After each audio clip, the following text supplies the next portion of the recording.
Hello, it's Greg Harrelson here with Century 21, the Harrelson Group down in Myrtle Beach, South Carolina, and I just wanted to send out an updated video on what's going on with Infusionsoft, but more importantly, how the industry is changing in the importance and the changes that we need to make in the way that we work our databases in order to, make sure that we're at the top of the minds of those people that are thinking about buying or selling. So I'm going to discuss a problem/opportunity. So the difference is, for some people it could be a problem, for other real estate agents it can be an opportunity. So let me just share with you, what I see going on in the real estate industry right now in terms of databases.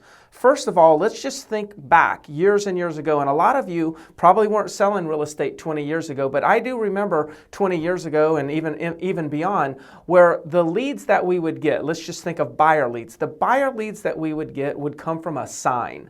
I mean, people would be driving through the community, they would drive by all these signs, they would see a house that maybe they liked the curb appeal, so all of a sudden they took the number off the sign and they gave us a call. So one of the things that we knew about a buyer lead at that time was, number one, they've already been through the community. Number two, they've already ridden by the house. Number three, the curb appeal has passed their test. In other words, they've already kind of done a first screening of a property and decided they want to go in and take a look at the property.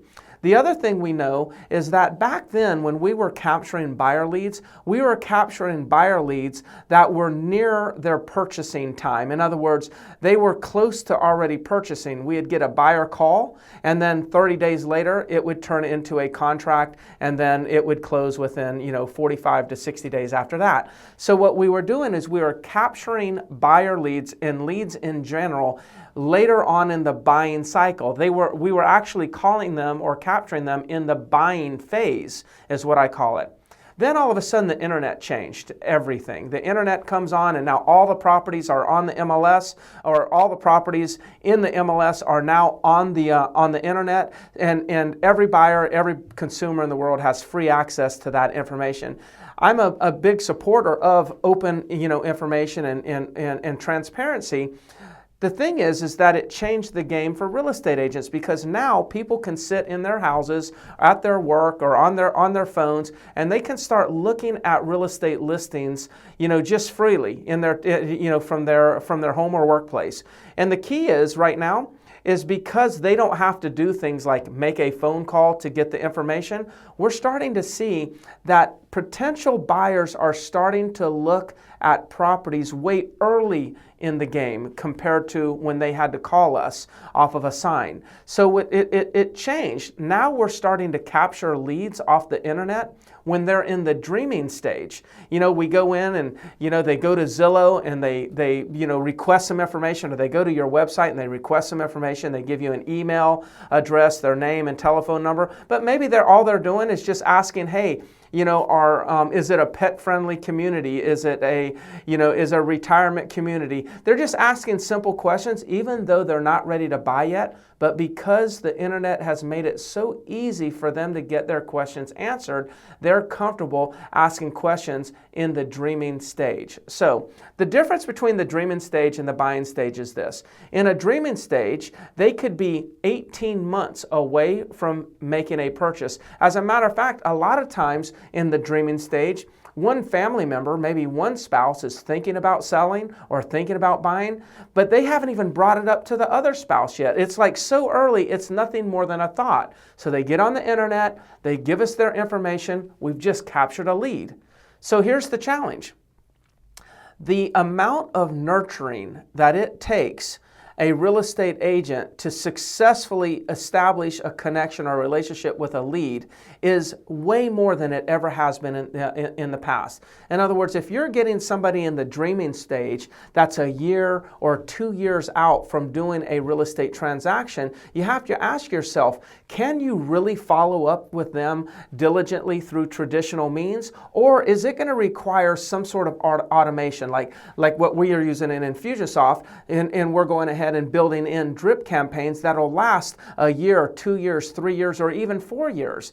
And if you think about it, there's no way you're going to be able to use traditional follow-up means, which is nothing more than schedule them for your next call and then schedule them for the next call. Well, gosh, by the time you do that for 2 years, you may have thousands of people that you have in your schedule. Therefore, you would never be able to reach them all. So the key is this. There's a dreaming stage and there's a buying stage. There's way more people in the dreaming stage than there is in the buying stage. I understand we all want to work with buyers that are in the buying stage, but the challenge or the opportunity is if you can have great nurture systems, a great nurture program early on while they're in the dreaming stage, then you'll be the only realtor they're talking to in the buying stage. And somebody really that I respect very highly, within the Realogy Corporation said this one time. As a real estate agent, if you neglect buyers or sellers in their dreaming phase, then they will ignore you in their buying phase. So the key, the opportunity is to be able to follow up, communicate, and connect with way more people for a lot longer time than we ever have in the past. So a lot of you know that I do that through Infusionsoft, and here's some things here that I wrote. I said, how can Infusionsoft or marketing automation help? Whatever system you're using, how can it help? Well, number one, it helps you stay in touch with them more frequently, more consistently, and over a long period of time. In other words, you have to communicate with them over a long period of time because it takes a long period of time for them to transition from the dreaming stage to the buying stage or listing stage.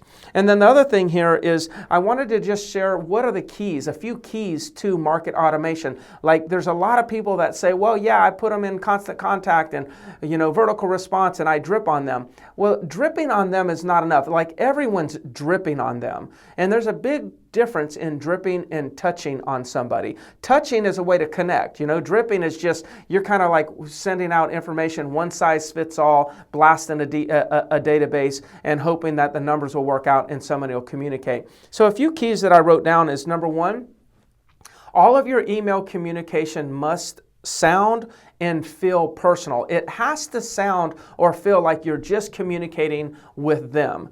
Two is you have to be consistent. You can't just wing it. You can't say, oh, I need to get an email out to my database this month and then send one out. And then next month you get really busy and you don't send anything out. That's not going to work. Consistency is critical when it comes to developing relationships through market automation.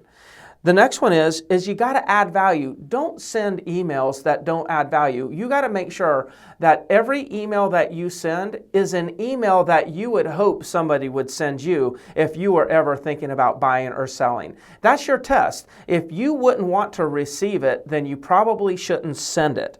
And then the next thing that I wanted to say is that it needs to be a smart drip campaign, a smart touch campaign. In other words, you have to be able to monitor the engagement and the activity within your database because you never really know when somebody's going to transition from the dreaming stage to the buying stage. So what you can do is when you send these emails out and you notice that, wow, this person is starting to actually watch videos, this person is starting to click on this link to read information about how to negotiate a better price for the sale or the purchase of a property, when you start to see them engaging with the content, the education that you're giving them, consistently on a monthly basis, then that rises them to the top. It's like them raising their hand, and that tells you who you need to spend your time with. What we do is every month, and actually every week, we will be sending stuff out to our database. We'll see who's engaging, watching videos, or looking at our articles that we've written. And when we see that people are engaging with the content, then we make sure that we put them on a list of follow-up calls to be made this week. And our conversion rate for those calls are way better than conversion rate when I'm just blindly or just randomly calling people. So that's what we're doing. You know, the key is here, the big takeaway is you got to understand the difference between a dreaming phase and a buying phase. There's a big difference. Don't ignore them in the dreaming phase because they'll ignore you in the buying phase if you do. You got to be consistent. You got to make it sound personal. It's got to feel personal, you know, and you got to make sure that you add value to your database. So I hope that information helps. Again, if you ever want more information on Infusionsoft and how we're using Infusionsoft platform as our smart CRM to generate, you know, hundreds and hundreds of deals each year, please reach out to me. I'm Greg Harrelson, Century 21, the Harrelson Group. Have a great day.